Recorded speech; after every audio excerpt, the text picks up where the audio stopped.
बोध गया में महीने भर से विश्व भर के धर्म गुरु जो है कि अनशन पर, आमरण अनशन पर बैठे हुए हैं। अभी तक सरकार कोई संज्ञान नहीं ले रही है। इस विषय में आप क्या कहना चाहेंगे?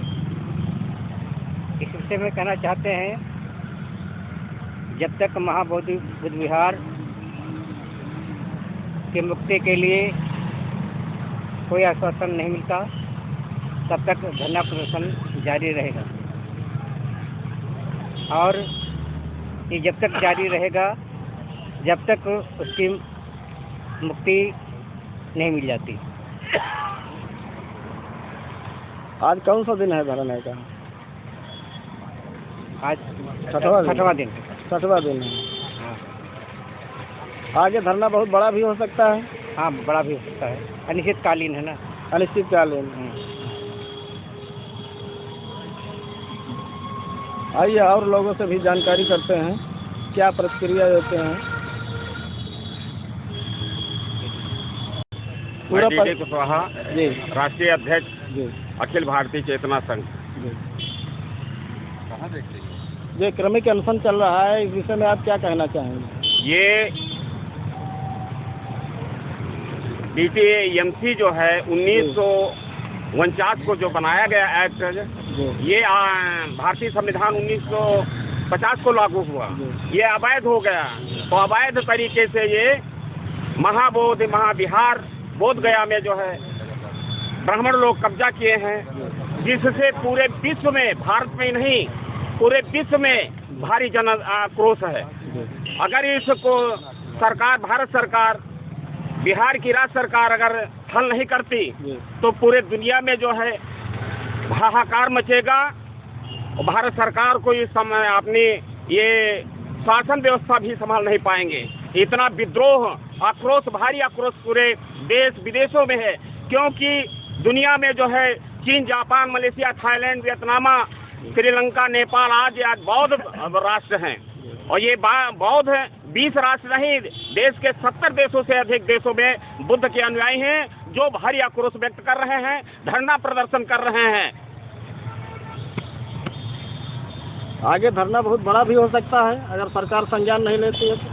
ये बाबा साहब अशोक सम्राट के वंशज ये हर कुर्बानी के लिए तैयार हैं। जब तक वहाँ के बौद्ध विहार, बोध गया का महाबोधि विहार, महाविहार मुक्त नहीं करते, तो भारी संख्या में लोग जो है सड़कों पे उतरेंगे जो है, और सरकार की चूहे हिला देंगे। बहुत बहुत धन्यवाद। धन्यवाद आपको। सर JK भारत, जिला संयोजक राष्ट्रीय पिछड़ा वर्ग मोर्चा एवं पंचशील। आज ये धरना प्रदर्शन जो चालू हुआ है रायबरेली जनपद के बौद्ध अनुयायियों के द्वारा, ये धरना प्रदर्शन जब तक हम इस मसले को जीत नहीं लेते तब तक ये जारी रहेगा। हम रायबरेली जनपद के हर घर जाएंगे और हर घर से महिला, पुरुष, बच्चों को ला करके इस धरने और प्रदर्शन को कामयाब बनाने का काम करेंगे। आज 1949 के बाद इस देश में जिन लोगों के सहारे सौंप दिया गया था वो बौद्ध परिसर, वो बड़ी अफसोसजनक स्थिति थी। आज देश में, और देश ही नहीं पूरे विश्व में हिंसा का माहौल है, पूरे विश्व में चोरी डकैती का माहौल है। पूरा विश्व देखा जाए तो हमारे चुनिंदा लोग, विद्वान लोग भी कामाचार से ग्रस्त हैं, पंचशील के विरुद्ध जा रहे हैं। झूठ बोलने का नशा चालू है, नशेखोरी को सरकारें नशे को बिछवाने का, नशा संबंधित चाहे शराब हो, चाहे अन्य नशीली वस्तुएं हो, सबको प्रसारित करने का काम करती हैं। अरे इस देश में, धरती पर पंचशील की कमी आ गई है। जब तक पंचशील का सपना नहीं पूरा होगा और ये धरना जारी रहेगा, जब तक वो बौद्ध परिसर नहीं खाली होगा, ये धरना जारी होगा। इसको हम जन जागरण के माध्यम से आगे बढ़ाने का काम करते रहेंगे। बौद्धों ने ठाना है महाबोधि महाविहार मुक्त कराना है, महाविहार को मुक्त कराना, महाबोधि महाविहार मुक्त। बौद्धों ने ठाना है महाबोधि महाविहार मुक्त कराना है। बौद्धों ने ठाना है, महाबोधि महाविहार मुक्त कराना है, बौद्धों ने ठाना है, महाबोधि महाविहार मुक्त कराना है। बीटीएमसी एक्ट 1949 रद्द करो, रद्द करो, रद्द करो, बीटीएमसी एक्ट 1949 रद्द करो, रद्द करो। विरासत के वारिस आए साथ, विरासत के वारिस आए साथ,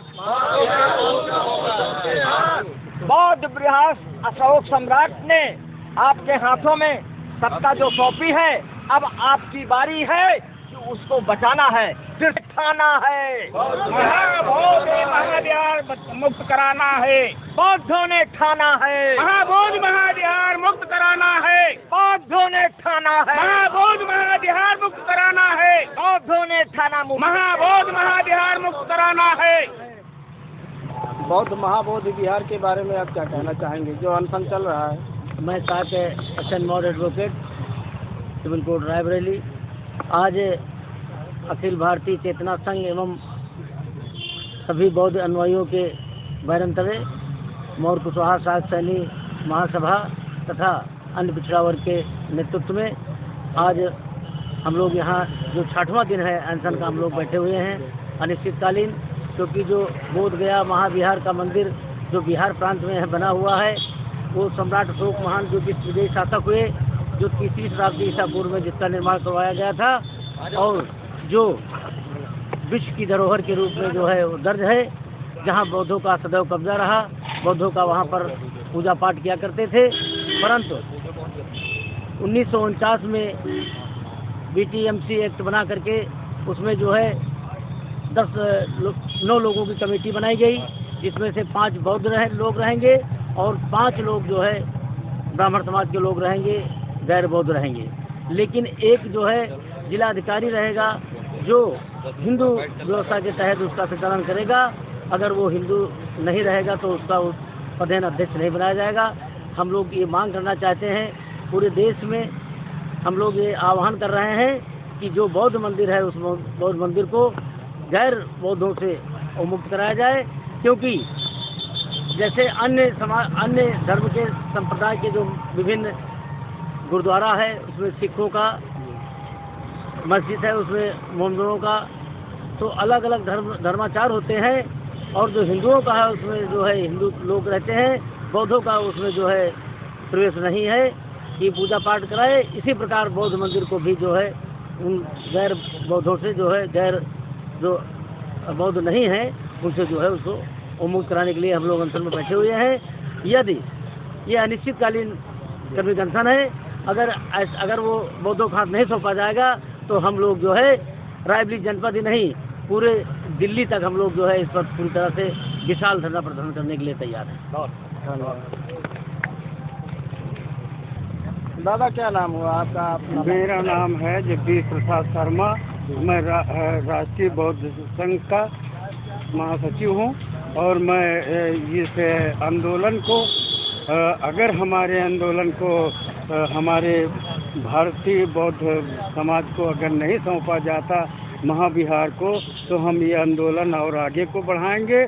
और ये हमारा संकल्प है, ये हमारा बहुत ही मतलब संघर्षशील हमारे बौद्ध जो हैं वो किसी भी कीमत पे झुकने वाले नहीं हैं।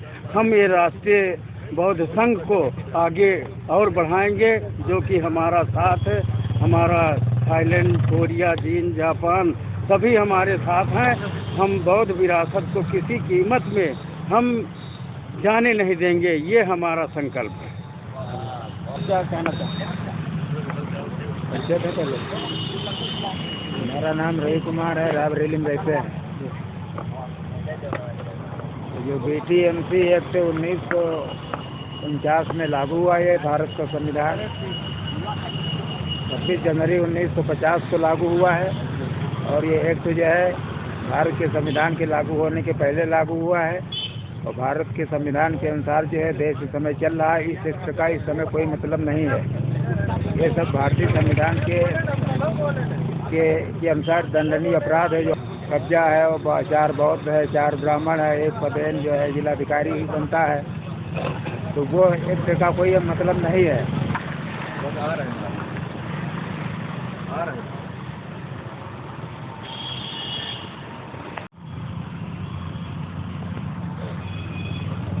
हाँ भैया, क्या नाम हुआ आपका? हमारा नाम विनोद मौर्य हुआ और अमेठी जिला के निवासी हैं। तो आप क्या कहना चाहेंगे? हम जो यही अब उन्होंने कब्जा कर रखा है, तो इस विषय में आप क्या कहना चाहेंगे? अपना धर्म स्थल बचाना चाहेंगे?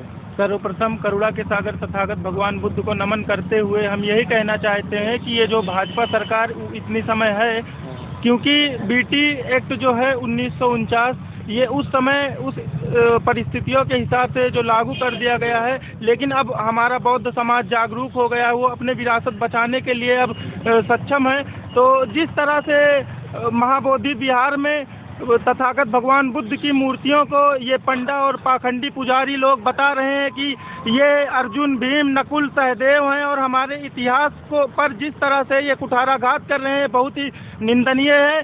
और पूरे विश्व को शांति का पाठ पढ़ाने वाले तथागत भगवान गौतम बुद्ध के विरासत को तो फिर अब हम युवा लोग तैयार हैं, क्योंकि सम्राट अशोक के वंशज हैं। कलिंग युद्ध इसका जीता जागता उदाहरण है। अब अपने विरासत को बचाने के लिए अगर दोबारा भी कलिंग युद्ध करना पड़ा तो हम तैयार हैं, क्योंकि अगर हमारा विरासत नहीं रहेगा तो हम इस पृथ्वी पर एक मुर्दे की भांति जीना नहीं, कतई नहीं स्वीकार करेंगे। तो अब सम्राट अशोक के वंशज को मैं यही कहना चाहता हूँ कि वो पुनः अपने विरासत को बचाने के लिए आगे आएं और महाबोधि महाविहार को पंडा पुजारी पाखंडियों से मुक्त कराएं, क्योंकि सभी धर्मों का सम्मान हम बौद्ध लोगों ने करना सीखा है, लेकिन अब हमारे ही धर्म पर, हमारे ही धार्मिक स्थलों पर अन्य धर्मों का कब्जा नहीं चलेगा। तो ठीक उसी प्रकार हमारे बौद्ध महाविहार पर अन्य धर्म के लोगों का कब्जा निंदनीय है, और इसको मुक्त कराने के लिए हम लोग बड़ा से बड़ा आंदोलन करने के लिए तैयार हैं। और सम्राट अशोक के वंशज होने के नाते मैं ऐलान करता हूँ कि अभी खून वही है, बस हम लोगों ने अहिंसा का पाठ पढ़ा है, तो हिंसा करने के लिए भाजपा सरकार मजबूर न करे और हमारे महाबोधि महाविहार को पंडा पुजारियों से मुक्त कराए।